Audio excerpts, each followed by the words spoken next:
Y ahora, otro nivel.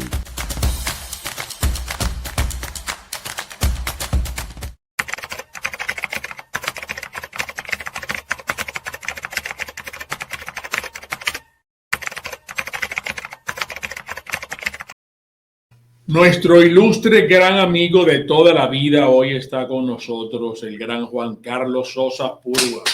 Un gran abrazo, querido amigo. ¿Cómo estás? Bienvenido. Bienvenido, Carlos. Un placer, como siempre, estar con ustedes dos, ¿no? Que siempre los veo y se me alegra el día, ¿no? Gracias por lo que nos toca. Claro. Mira, nosotros hemos venido haciendo y hoy la vamos a extender a partir de hoy durante toda esta semana también con invitados especialísimos como tú, en donde nos preguntamos qué pasó, dónde estamos y qué viene.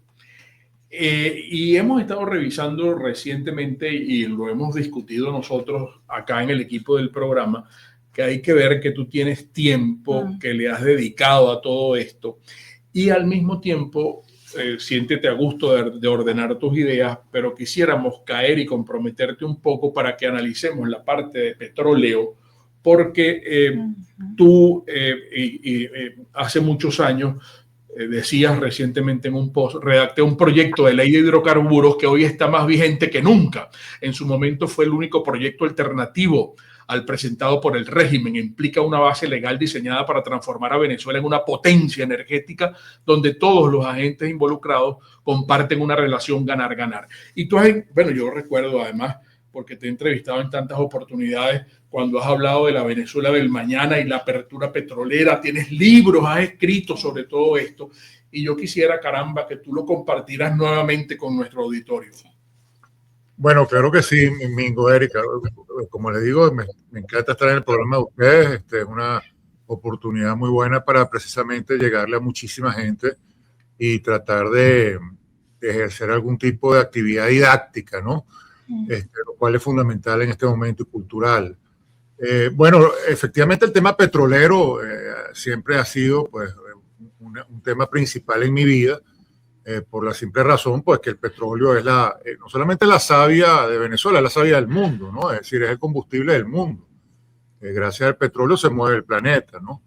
Y Venezuela evidentemente ha tenido una historia bastante particular con esa materia prima, porque bueno, a ella le debemos todo el desarrollo alcanzado, ¿no? Hasta los años 90, cuando esta gente empezó a molestar y a paralizar todo el avance que estaba teniendo Venezuela, ¿no?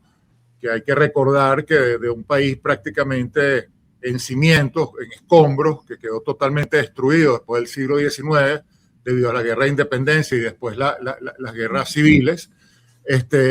Bueno, gracias al petróleo llegaron una serie de empresas a Venezuela, no solamente a invertir en esa materia prima, sino también a desarrollar el país, porque hay que recordar que Juan Vicente Gómez fue muy enfático a la hora de decirle a las petroleras que tenían que construir carreteras, que tenían que hacer escuelas, que tenían que hacer hospitales, que tenían que hacer, se podría decir que ciudades completas, ¿no? Y entonces el país comenzó a comunicarse, comenzó a interrelacionarse entre los distintos estados y por supuesto comenzó a tener una puerta inmensa hacia el mundo exterior, es decir, hacia el planeta entero.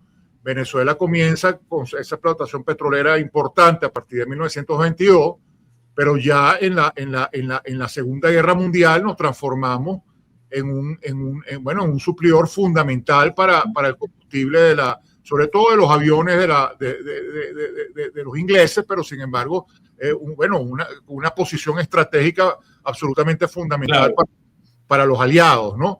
Entonces, claro, se entiende que Venezuela pasa a ser entonces una pieza geopolítica de primer orden, fundamental, y por supuesto para las grandes potencias se pone pues el foco completo en la necesidad de desarrollar al país, no solamente desde el punto de vista material, sino también idiosincrático, ideológico, para que estemos muy cerca de lo que es la civilización occidental, es decir, para que nos acerquemos pues a aquellos países que se desarrollaron a partir pues de todos esos valores que se cultivaron en la Grecia en la Grecia clásica y después en el Imperio Romano, ¿no? Entonces, nosotros, gracias al petróleo, entonces comenzamos a transformarnos en un país de oportunidades. Y todas las personas que de alguna manera estaban sufriendo no solamente los embates de lo que fue la Segunda Guerra Mundial, sino también de la Guerra Civil Española, y posteriormente, y todas las dictaduras que comenzaron a surgir en Europa y las revoluciones en el Medio Oriente, etcétera, comienzan a venir a Venezuela, bueno, cualquier cantidad de familias y de individuos, sujetos dispuestos precisamente a echar raíces en Venezuela, a desarrollar empresas, a desarrollar el país. Entonces, si uno analiza desde el punto de vista económico, uno tiene que desde 1922, que empieza la explotación petrolera, hasta 1973, Venezuela comienza a tener un crecimiento económico sostenido envidiable, es decir, de más o menos 8% sostenido en el tiempo, ¿no? Entonces, claro, eso hace que se genere cualquier cantidad de industrias, de comercios, de servicios, etcétera, etcétera. En los años 70, lamentablemente, pues se cambia el modelo de Estado, producto de esa lluvia de petrodólares que de la noche a la mañana comenzó a caer en Venezuela, gracias a la guerra del Yom Kippur en 1973, que ustedes saben, la guerra del Yom Kippur, básicamente los árabes se están tratando de recuperar los territorios que perdieron en la guerra de los 6 días en 1967, y de alguna manera, entonces, estos países árabes que están atacando a Israel deciden hacer un embargo petrolero a Occidente debido al apoyo que le da Estados Unidos a Israel en el conflicto, ¿no? Ese apoyo genera este embargo, y el embargo hace que los precios del petróleo pues se disparen a la N potencia de la noche a la mañana. Entonces, eso en 1973, Venezuela entonces comienza a tener su máxima producción petrolera en 1971. ¿Por qué? Porque, y hay que entender esto históricamente, desde el punto de vista histórico, se establece un régimen concesionario con Juan Vicente Gómez que se le permite a estas empresas entonces operar y pagarle un impuesto al gobierno que va creciendo, ¿no? Va creciendo en el tiempo, porque no solamente se paga impuestos sobre la renta, sino que también se paga regalía. Es decir, la regalía es básicamente el tributo que paga alguien que está explotando el recurso cuya propiedad es de otro, ¿no? Entonces, como el recurso petrolero es propiedad del Estado o de la nación venezolana, el subsuelo, entonces el petróleo que se saca de allí no solamente se le tributa el impuesto normal, que es el impuesto sobre la renta, sino también la regalía, ¿no? Entonces comienza el Estado a tener este financiamiento importante, bueno, pero de alguna forma son las empresas las que motorizan la economía, no es el Estado, son las empresas. Entonces las empresas generan la demanda de bienes y servicios, se transforman en una locomotora de desarrollo. Pero en 1973, con la guerra de Yom Kippur y esta lluvia de petrodólares, los candidatos presidenciales de entonces, que eran Lorenzo Fernández de COPEI y Carlos Andrés Pérez de Acción Democrática, ambos en campaña política prometen que llegue al gobierno va a nacionalizar el petróleo, va a estatizar el petróleo. Ya se venía entendiendo que los activos de las transnacionales iban a revertir de manera natural al Estado una vez se vencieran las concesiones que se habían renovado en 1943.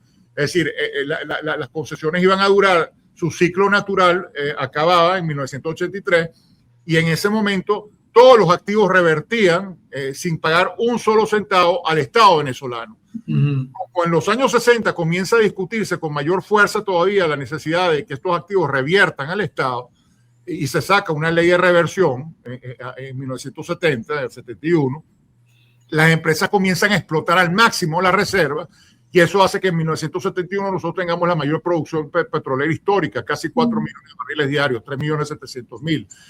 Después que habíamos sido, después de Estados Unidos, el segundo productor, antes que se desarrollara el Medio Oriente, y el primer exportador de petróleo. Nosotros llegamos a ser el primer exportador de petróleo.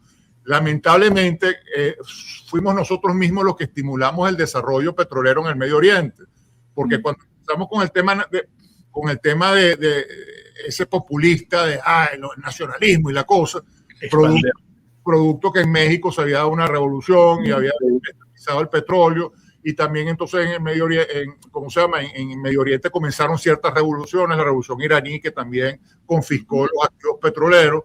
Nosotros también nos llenamos pues de ese espíritu nacionalista, Y lamentablemente ese espíritu nacionalista no hizo otra cosa pues, que sabotear nuestro proceso de desarrollo, porque entonces el Estado comienza como a desarrollar cada vez más tentáculos y empieza a intervenir cada vez más, y a partir de la estatización del petróleo que se da en 1975 se promulga la ley, la ley de estatización, la ley de nacionalización, lo que conocemos como la ley de nacionalización, y a partir del 1 de enero de 1976, entonces ya PDVSA se transforma en el gran holding, lo que eran las empresas transnacionales, la Creole, Shell, todas estas empresas que había en Venezuela, la italiana, etcétera, etcétera, pasan a transformarse en filiales de PDVSA. PDVSA trabaja como holding, es decir, la que va a tener las acciones, el directorio principal, y las filiales, que básicamente eran las mismas transnacionales transformadas en empresas venezolanas, pero toda la gerencia, desde los obreros hasta la presidenta, eran venezolanos. Eso es importantísimo entenderlo.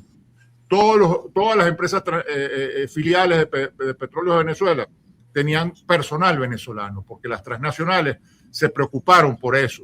Hay que entender que los primeros venezolanos que van al extranjero a estudiar y a sacar maestrías, doctorados, inclusive los mismos grados, ingenieros de petróleo, la Universidad de Tulsa, la Universidad de Oklahoma, no sé qué, son venezolanos que están becados por las empresas transnacionales. Los mismos atletas que empiezan a participar en los eventos internacionales de atletismo, financiados por las empresas transnacionales.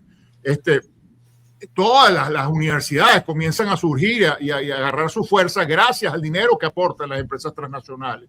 Entonces, esto es muy importante para que se nos caiga el mito del invasor, ¿no? De estas empresas que vienen a chuparle la sangre al país como una especie de vampiros, sacan y se van y no les interesa nada del país. Todo lo contrario. Gracias a estas empresas transnacionales se entrenó a toda una generación de venezolanos en las mejores universidades del mundo. Y eso precisamente hace que cuando las empresas transnacionales se transformen en filiales, puedan operar perfectamente en las manos de los venezolanos. Claro, y ya con todos los mercados abiertos que habían abierto estas empresas transnacionales a nivel planetario, a nivel mundial. Entonces, PDVSA comienza a funcionar en 1976 como una empresa efectivamente del Estado, pero como toda su organización, idiosincrasia, entrenamiento venía de estas empresas, funciona como una empresa de primer mundo, anclada en un país que todavía está en vías de desarrollo, pero una empresa de primer mundo. Y así empezamos nosotros a transformarnos a través de PDVSA en un jugador fundamental en el escenario petrolero internacional, una empresa respetadísima. O sea, llegamos a ser la primera empresa petrolera del mundo entero. Es decir, eso hay que entender, hay que ver el ojo a eso, pues. PDVSA comienza a caminar de esa forma, pero en paralelo el Estado, precisamente por ese cambio de paradigma, en donde el Estado entonces comienza a meterse en todos los sectores de la economía, en el sector de construcción, en el sector metalmecánico, en el sector industrial general, en la aviación, en el turismo, en todo lo que tenga que ver con los sectores de la economía. El Estado genera empresas del Estado, ¿no? Autónomos, que a su vez tenían la posibilidad de adquirir empréstitos de manera autónoma. Entonces comienza un proceso de endeudamiento progresivo, es como una especie de bola de nieve, empieza a avanzar, y todo dependiendo, por supuesto, de la actividad petrolera, que es la que está financiando este pocotón de empresas del Estado que comienzan a surgir, que precisamente como no tienen un dueño real, sino una entelequia, una cosa fantasmática, entonces las gerencias de estas empresas son pésimas. Entonces las empresas, obviamente, y además la corrupción inmensa. Entonces son empresas sumamente ineficientes, pero que tienen que mantener, porque que tienen que mantener la nómina. La nómina que muchas veces no era con gente entrenada, sino gente puesta allí por los partidos políticos por razones clientelares. Entonces el director, el presidente, el gerente, no sé qué cosa, no era por sus méritos académicos y profesionales, los ponían allí por su afiliación al partido político. Entonces, claro, eran unas empresas completamente ineficientes. Claro, pero ¿era necesaria entonces la creación y el nacimiento y la consolidación de PDVSA, o hubiese sido preferible que aquí existiese y continuasen Móvil, Exxon, Creole? Claro, eso hubiera sido lo ideal, por lo que te voy a decir ahora, Mingo, porque precisamente cuando caen los precios del petróleo debido a la revolución que hubo en Irán, otra vez sacan al Shah de Irán y viene el fundamentalismo islámico, entonces eso hace, por supuesto, que bueno, suban en un momento determinado, de manera muy temporal, los precios, pero inmediatamente se desploman otra vez.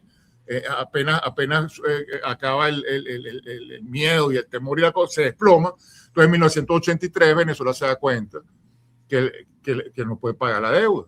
Entonces viene la primera gran devaluación, el famoso Viernes Negro, 18 de febrero de 1983, ¿no?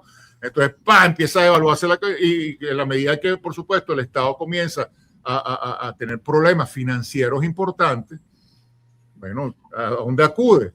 A la gallina de los huevos de oro, a PDVSA. Entonces, cada vez la interferencia del Estado en las operaciones diarias de PDVSA se incrementa, y entonces PDVSA empieza a sufrir en su capacidad de invertir para seguir creciendo, porque los pozos petroleros hay que mantenerlos, y eso es inyección de dinero constante para que el pozo se mantenga activo.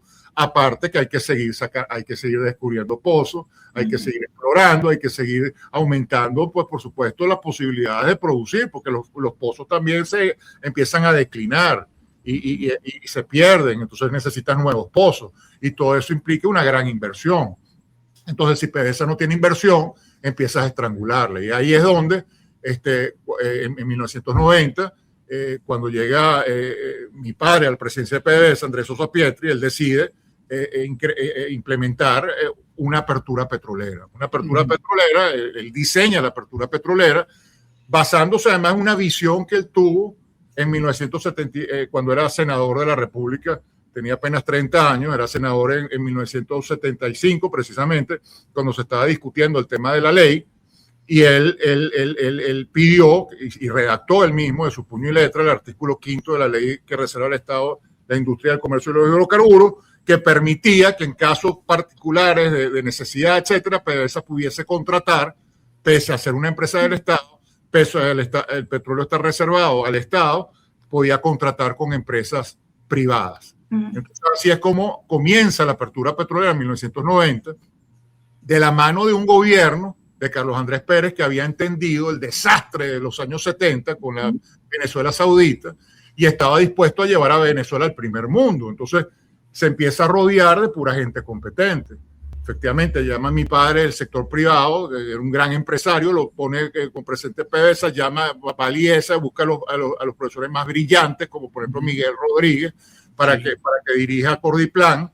Y entonces Miguel Rodríguez, mi padre en PDVSA, y otra serie de gente muy competente diseñan toda una política petrolera y económica que hace que Venezuela de 1990 a 1992 tenga el crecimiento económico más importante del planeta Tierra, ¿no? Es decir, de ser un país que estaba quebrado literalmente en 1989, quebrado, de 1990 a 1992 nos transformamos en un país con el mayor crecimiento económico del mundo y además el país emergente más atractivo del planeta. Entonces comienzan a venir, bueno, Procter & Gamble, en fin, empiezan a venir las grandes empresas a Venezuela a invertir con la idea precisamente que, porque el plan de la apertura petrolera era llevar la producción de petróleo, bueno, mi padre la puso en 3 millones de barriles diarios, pero la idea era llevarla a 12 millones de barriles. O sea, nosotros ahorita estaríamos produciendo 12 millones, por lo menos entre 10 y 12 millones de barriles de petróleo. Seríamos el segundo productor más importante del mundo después de los Estados Unidos.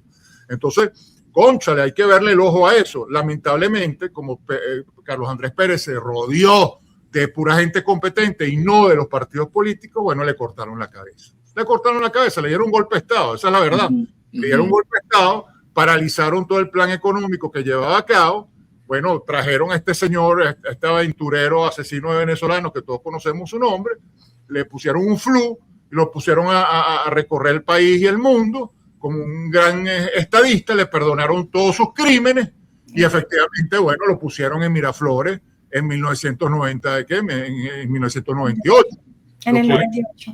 lo ponen en Miraflores. Entonces, claro, este señor en Miraflores, que no tiene ni idea de nada, que no tiene ni idea del mundo, nunca ha viajado, no conoce nada de nada, entonces él decide pues que va a ser mejor que todo el mundo y entonces acaba con todo. Ahí sí es verdad que acaba con todo. Ya Caldera había hecho un gran daño, porque la apertura que siguió Caldera fue una apertura disparatada, una cosa que realmente no se volcó sobre la demanda de bienes y servicios en Venezuela, sino que empezó a buscar pura cosa de afuera y fue una cosa muy artificial, fue una apertura chimba, por decirlo de alguna manera. O sea, claro, pero fíjate una cosa, un pequeño paréntesis para que nos aclares algo histórico. Antes de esto que estás contando recientemente, cuando tu papá, Miguel Rodríguez, etcétera, ellos, ¿por qué no lograron blindar las finanzas de PDVSA y PDVSA para que no hubiese esa rebatiña y esa piñata de estar financiando el Estado? Bueno, fíjate, sí lo hicieron. Por ejemplo, en el caso, el papá entendió precisamente la importancia de la internacionalización y terminó comprando Citgo, el 100% de Citgo, para tener el mercado en los Estados Unidos. Hizo unas asociaciones estratégicas importantísimas en Holanda y en Europa en general, para tener también entrada en esos mercados directa, sin depender de más nadie. Empezó a internacionalizarse increíblemente y, por supuesto, toda esa, y además la demanda de bienes y servicios en Venezuela comenzó a generar ese crecimiento económico del que les hablaba.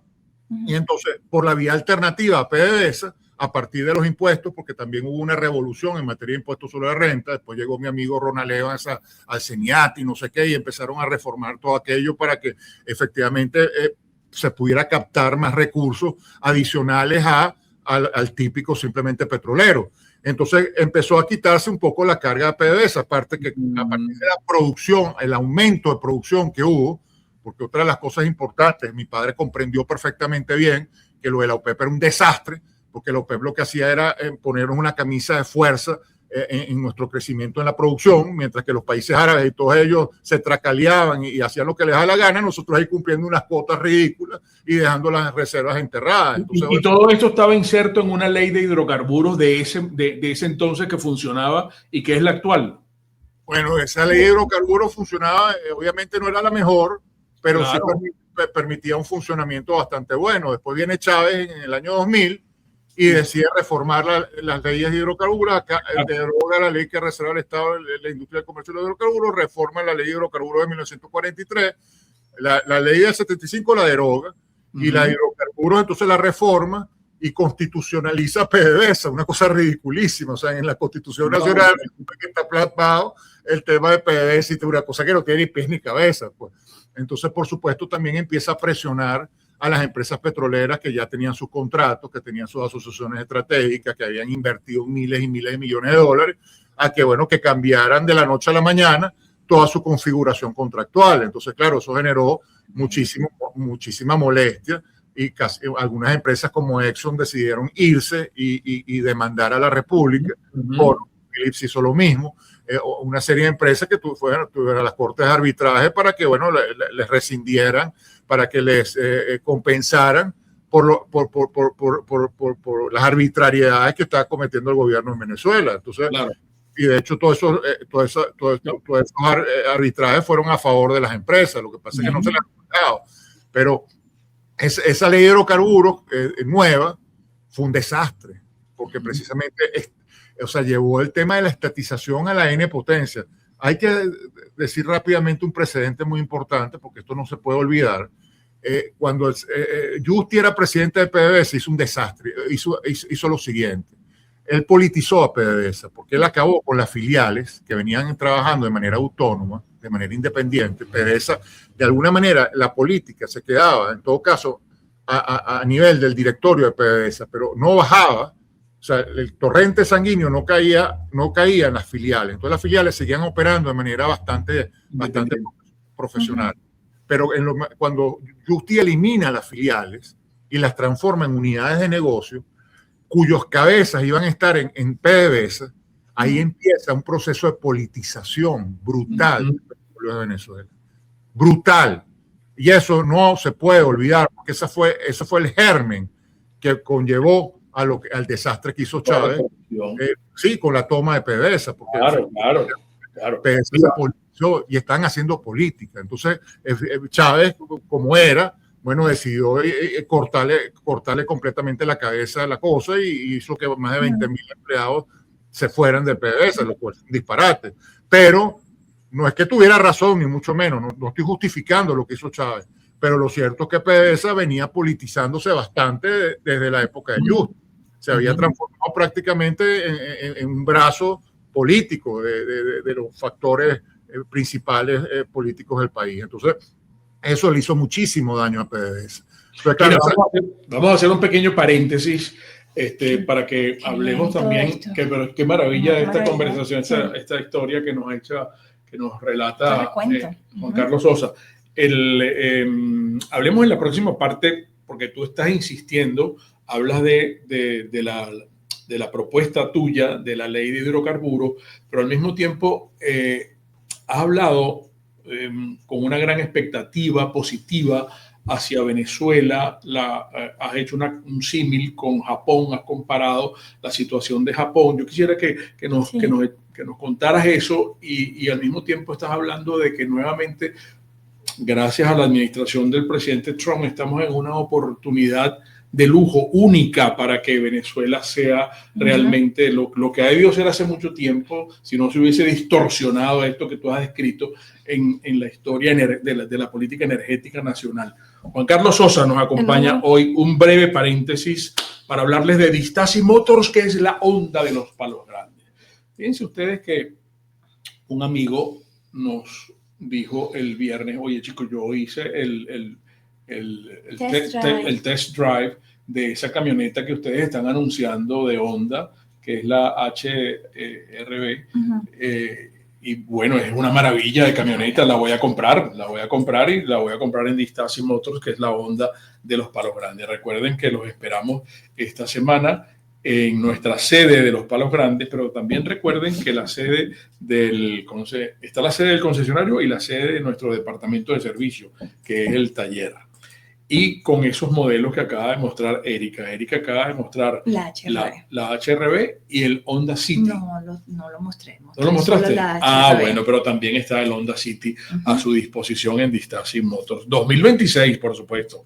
Distaci Motors, la Honda de los palos grandes. Tintorería y lavandería G Cleaners. Se escribe G Cleaners, pero dígalo como yo, G Cleaners. ¡Wow! Que le dejan toda la ropa impecable, de verdad. Es que usted estrena, así tenga un flu de no importa qué tiempo tenga. Pero si usted lo tiene arrumado allí, guardado en el closet, tráigalo. Y es que hasta perfumado queda. Perfumado. Hasta las corbatas, el chal. Tú llevaste un chal hace poco, sí, ¿no? Sí. ¿Cómo se dice tú? Pashmina. La pashmina.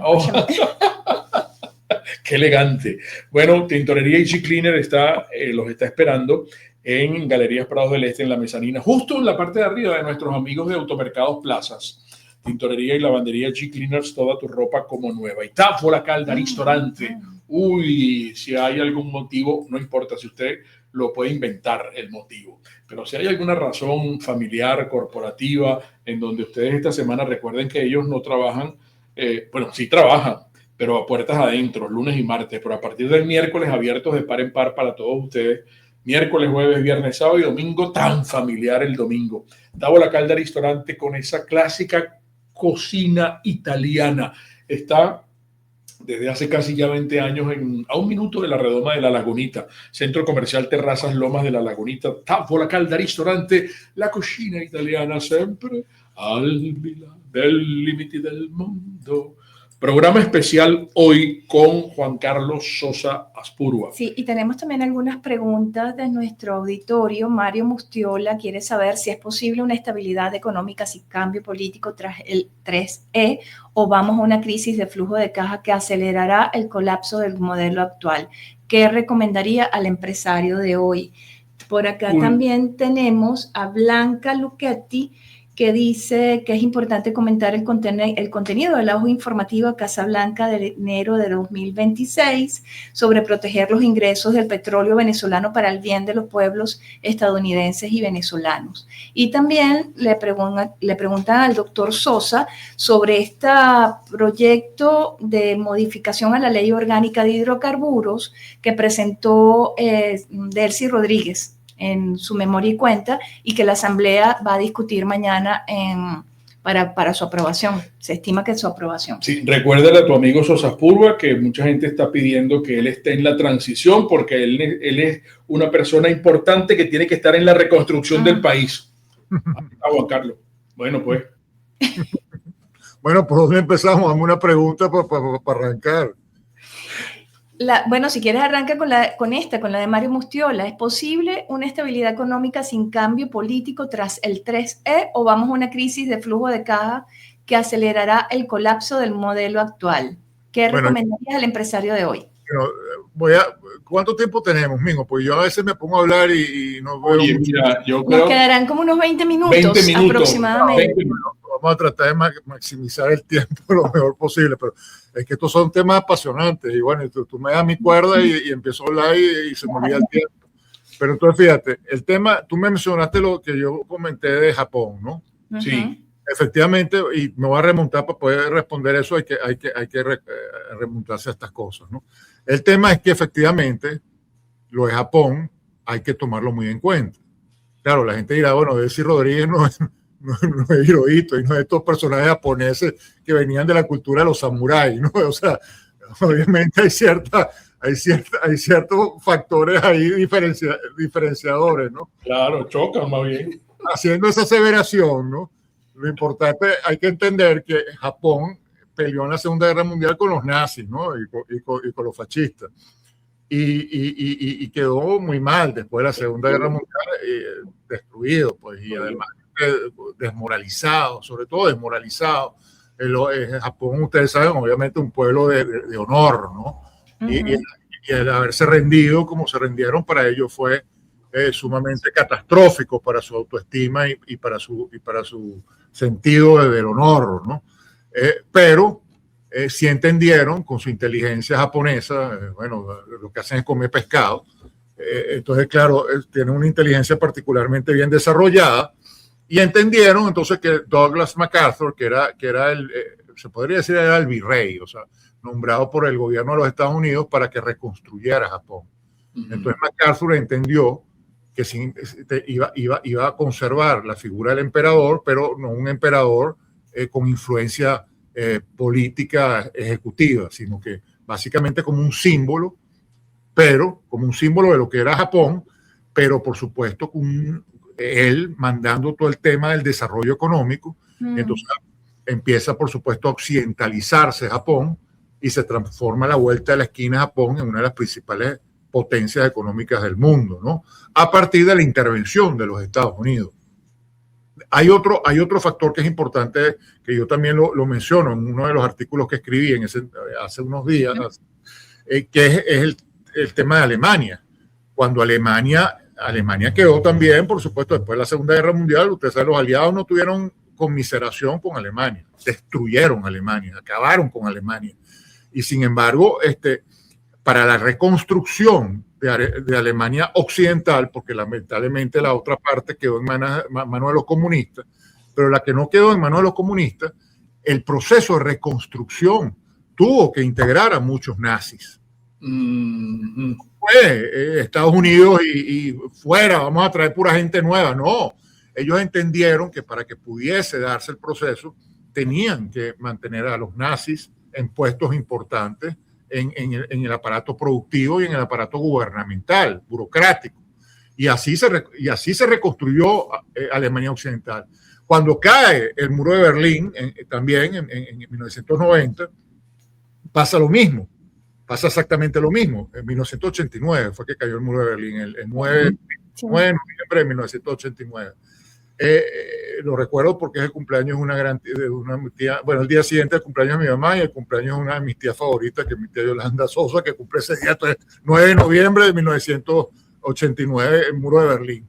Y lo mismo, Para la reconstrucción de Alemania Oriental también se tuvo que mantener a mucha de la gente que ya estaba en el aparato burocrático, porque de lo contrario hubiese sido un caos.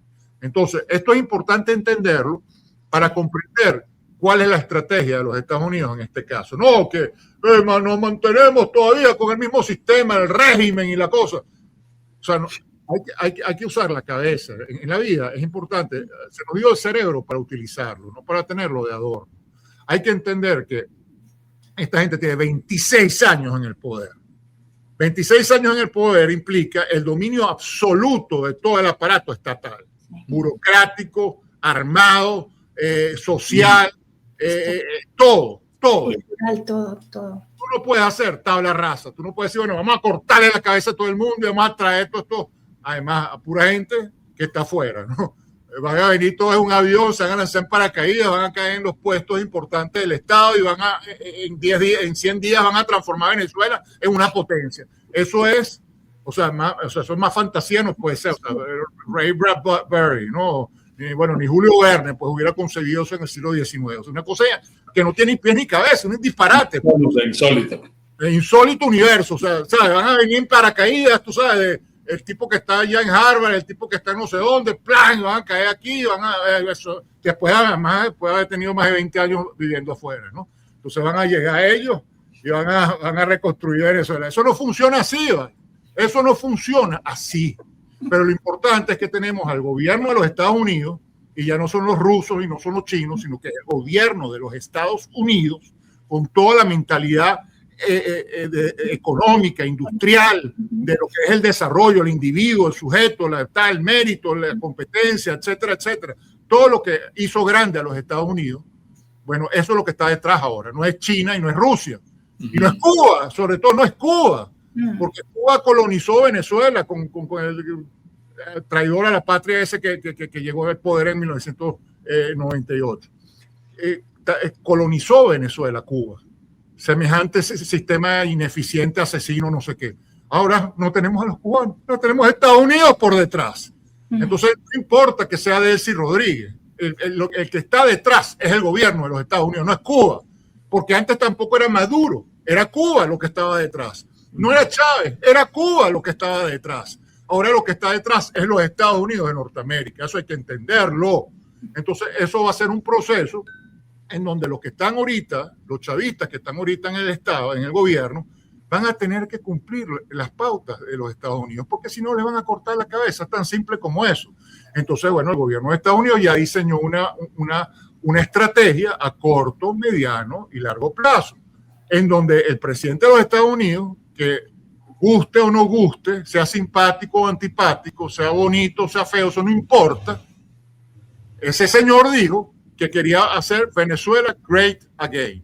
Y si algo tiene el señor Trump es que cumple lo que dice. O sea, se le puede criticar lo que sea, pero ese señor cumple lo que dice. Entonces, en 2020, antes de que crearan venezolanos con Biden y toda esa paja para apoyar a Biden, clavándole cuchillos al hombre que hizo que 60 países desconocieran a Maduro y reconocieran al payaso ese que pusieron de presidente interino en Venezuela. Lamentablemente, gracias a Dios, Trump aprendió la lección, ¿no?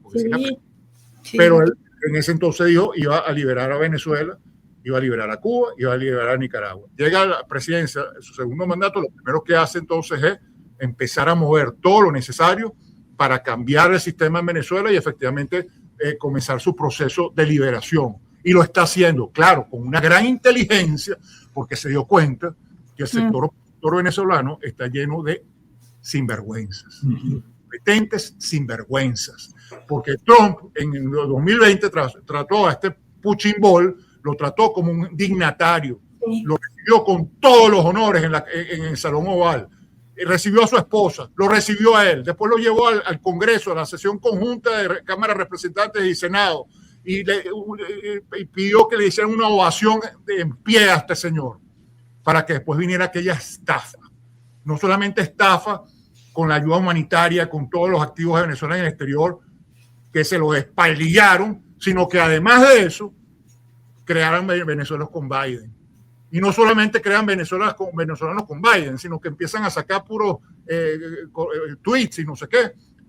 Celebrando que Biden ganó las elecciones y no sé qué, que ahora sí vamos a lograr con el TIAR. Además, el TIAR, por favor, el TIAR nos iba a dejar trampados por el resto de nuestras vidas. Eso no sirve para nada. El TIAR, eso no sirve para un carrizo. Entonces, ¿qué pasa? Venezolanos con Biden. Entonces, todavía gana la presidencia el señor Trump. Y el títere ese que tienen en una tasca en Madrid, lo traen le pagan un viaje para que vaya a la Casa Blanca a reunirse con Biden, que ya ni siquiera es presidente. Pero para abrazarlo, o sea, para dejar bien claro que el apoyo es con Biden y no con el señor Trump. Por favor, es realmente un imbécil para hacer una cosa esa y no, por supuesto, no tener para nada en cuenta el interés de Venezuela. Para nada en cuenta el interés de Venezuela. Entonces, claro, Trump entendió eso, gracias a Dios. Y dijo, con esta gente ni de casualidad. Nada. Ni de casualidad. Porque sabe además que eso es un caballo de Troya. Que no es el gafito ese que está en la tasca de Madrid. Que con él viene todo ese mundo, ¿sabes? De lo que fue el interinato al poder. Toda esa gente al poder. Y eso no es un cambio de paradigma. Eso no es un cambio de sistema. La gente tiene que entender que esta gente es el sistema y que esta gente se quedó 26 años en el poder por esa oposición. Si nosotros no hubiéramos tenido esa oposición, el chavismo no hubiera podido aguantar 5 años. Y hubiese sido imposible. Pero esa oposición decidió bailar pegado con el rey, en el baile del diablo, como lo llamo yo. Y una vez que tú vas al baile del diablo, a bailar con el diablo, tú no puedes pretender que tú no eres parte del infierno, que tú no eres parte de eso. Eres parte de eso. Si tú vas por la calle y pisas un excremento ¿cómo se llama?, de perro, tú no vas a pretender que vas a oler a rosas. No hueles a rosas, hueles a excremento de perro. Entonces, si tú juegas con el diablo y lo que haces es pisar excremento de perro, tú no vas a oler a rosas. Entonces, ¿qué pasó? Que desgraciadamente en las elecciones del 2024, elecciones entre comillas de 2024, se le abrió la compuerta otra vez a toda esa gente. Porque al señor que está en la tasca en Madrid lo escogió lo peor de la oposición venezolana, de la MUT. Lo peor de eso fue lo que escogió a ese señor. Y por eso es que el CNE permitió que se inscribiera como candidato. En unas elecciones que son nulas, de nulidad absoluta. Ahí no salió ningún presidente legítimo, porque esas elecciones son nulas de nulidad absoluta, porque todo el padrón electoral está lleno de fantasmas. Tiene más de 3 millones de personas que no existen. Todo el sistema está podrido. Entonces, si tú tienes todo un sistema podrido, con un candidato además que es un prófugo de la justicia, que ahorita está precisamente en un calabozo en Nueva York, tú no vas a pretender que tú vas a salir de esa elección como presidente legítimo, porque ahí no hay nada legítimo. En esa elección no hay nada legítimo. De la A a la Z, todo estaba podrido. Entonces, de ahí no puede salir un presidente legítimo. Esas elecciones no sirven para nada y no valen nada. Entonces, lo que hay que hacer, evidentemente, es comenzar a depurar al Estado, y eso es lo que va a hacer el señor Trump, poco a poco. Pero ¿y esto de las actas? Eso es pura paja, Domingo, eso no sirve de nada. Okay. Eso al final es la palabra de una persona contra la otra, porque hasta que un juez no haga una auditoría completa de esas actas y no diga efectivamente estas actas son esto y lo otro, eso no vale nada. Es la palabra de una persona que tiene conflictos de interés porque es beneficiado en el proceso contra otra que dice que eso no es así. Entonces, bueno, a mí me parece que es más bonita entonces, bueno, yo voy a hacerle caso, yo le voy a creer a y no a porque me cae mal o lo que sea. Eso no sirve. Eso no sirve, eso tiene que ser legitimado por un tribunal, por un juez que diga y eso no pasó. Eso no pasó. Entonces esas actas valen lo que, como decía yo, lo que vale el papel higiénico que utilizó Maduro en Iwo Jima, en el barco ese donde lo metieron a mandarlo para Nueva York. Eso es lo que valen esas actas, no sirven para un carrizo. Y no se demostró un fraude que antes no estuviera demostrado. Porque el fraude electoral en Venezuela, y por eso es que vuelvo al tema de la oposición, se demostró sin pelos de duda en el año 2004 cuando se hizo el referéndum revocatorio. Se demostró que todo el sistema electoral estaba podrido. Hubo publicaciones auditadas de Harvard, de MIT, de libros que hablaban precisamente cómo el sistema electoral de Venezuela estaba podrido total. Eric Ekvall, que en paz descanse, el gran Eric Ekvall, al cual le tengo un gran aprecio, gran amigo mío, iba de casa en casa, de lugar en lugar, de institución en institución, con una paca así de pruebas demostrando el fraude electoral desde el 2004. Entonces todo se sabe que desde el 2004 todas las elecciones eran falsas, estaban basadas en mentiras, era un teatro chimbo, pero que en el cual se hacían muchos negocios, porque cada campaña electoral implicaba millones y millones de dólares. Esa es la pura verdad. Transformaron el juego electoral en un gran negocio, la política en un gran negocio. Entonces por eso se atornilló el chavismo, porque estos políticos, en vez de entender la política como la construcción de una nación, un ideal de nación, era negocio, cómo hacerme rico a partir de la política. Y entonces, bueno, hacían estos procesos electorales sabiendo que eran una farsa. El gobierno, ni corto ni perezoso, para hacer el maquillaje democrático, bueno, concedía algunas gobernaciones, algunas alcaldías, algunas diputaciones, pero asegurándose que no tuvieran ningún poder. Eso sí, podían guisar, podían guisar en esas alcaldías, gobernaciones, en esas diputaciones. Guisaban todo lo que puede guisar, pero no tenían poder, no podían cambiar nada, no podían definir nada. Entonces, claro, se fueron todos al exilio, eventualmente a vivir sus exilios dorados, y entonces ya el tema no son las alcaldías de las gobernaciones, sino los supuestos gobiernos interinos, donde les abren los grifos de los activos de Venezuela en el exterior y siguen enriqueciéndose a partir de la política, de todas estas ONGs que crean, en donde llueven los dólares y los dólares y los dólares, y han hecho una vida de eso, una vida muy cómoda de eso.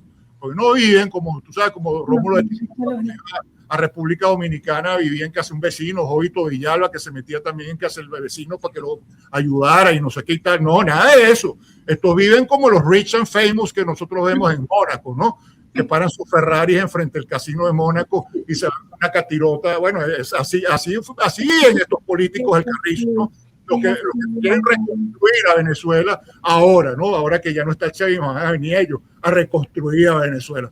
En paja, ¿vale? Entonces esta gente, por supuesto, va a limpiar el Estado, creo yo, va a ir progresivamente haciendo eso, y eventualmente, cuando se pueda, porque ahí salió otro mamarracho, que es profesor de una importante universidad, pero que es un mamarracho, a decir que primero había que haber democracia, y no sé qué, y esto y lo otro. Señor, ¿en qué país vives tú, hermano? Estás claro, tienes casi 30 años afuera, en Massachusetts, hablando paja en una universidad, y ahora crees, tú sabes, que aquí las cosas funcionan idealmente, la democracia. No puede haber democracia en un país que tiene 90 y pico % de miseria, que la gente está comiendo de la basura, literalmente, que todas las instituciones están penetradas, que todo el territorio nacional está ocupado por fuerzas del mal. Tú no puedes tener democracia en esa situación. Tú tienes que poner orden primero, limpiar el país, fortalecer un marco institucional y después puedes pretender tener una democracia. Entonces, claro. Bueno, eso no, en ese mismo espíritu, en esa misma dirección, ¿qué le respondes a los que dicen, no, ok, muy bien, me parece muy bien, no Cuba, no Rusia, pero tampoco Estados Unidos?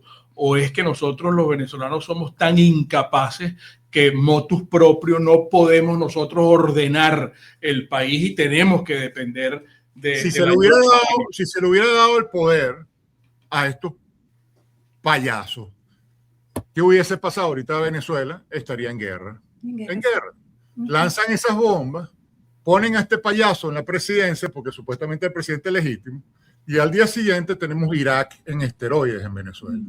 Porque ahí tienes a Diosdado Cabello con todo el poder, mandando todos los colectivos y mandando todas las fuerzas insurgentes a la calle. Y ahí sí hay guerra, y guerra de la buena, guerra de la que no para, guerra de la que se transforma en un infierno interminable, que fue lo que pasó en Irak. En Irak pasó eso. Lo dijo Trump. Lo dijo el presidente Trump. Yo lo había escrito antes. El punto es que básicamente en Irak, ¿qué hicieron? Eso.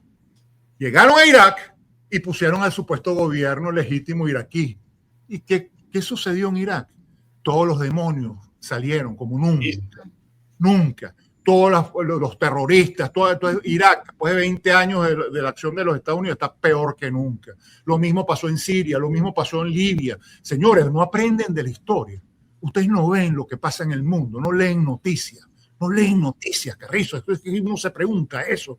Por ejemplo, los que piden las sanciones. Coño, no entienden que las sanciones lo que hacen es fortalecer a estos tipos en el poder.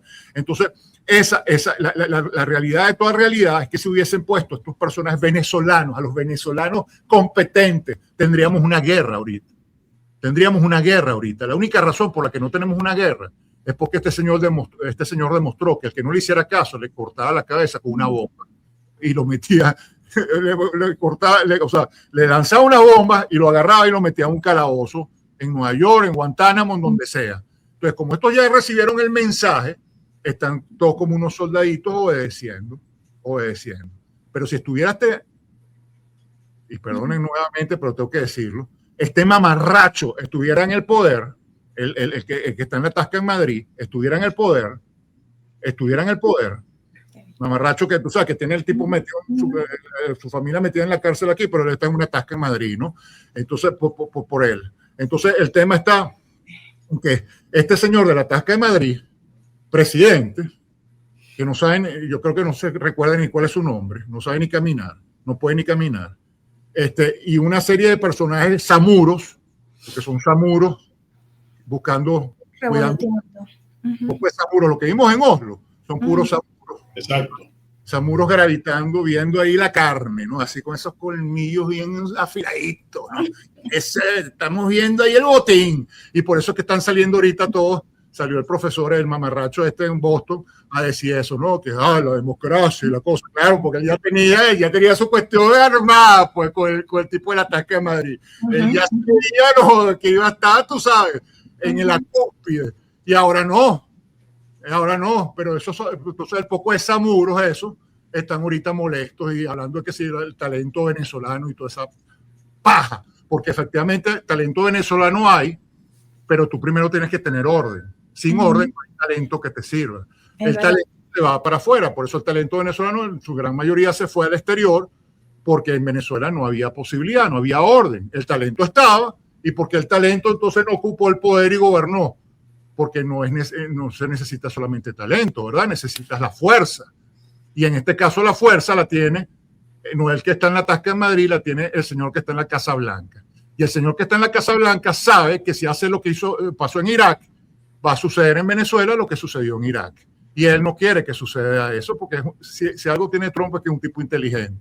Entonces va a poner orden, va a reactivar el aparato económico, que eso es muy importante entenderlo, porque efectivamente si vienen las empresas petroleras a explotar petróleo y la producción comienza a subir, es una locomotora de desarrollo, porque eso genera demanda de bienes y servicios.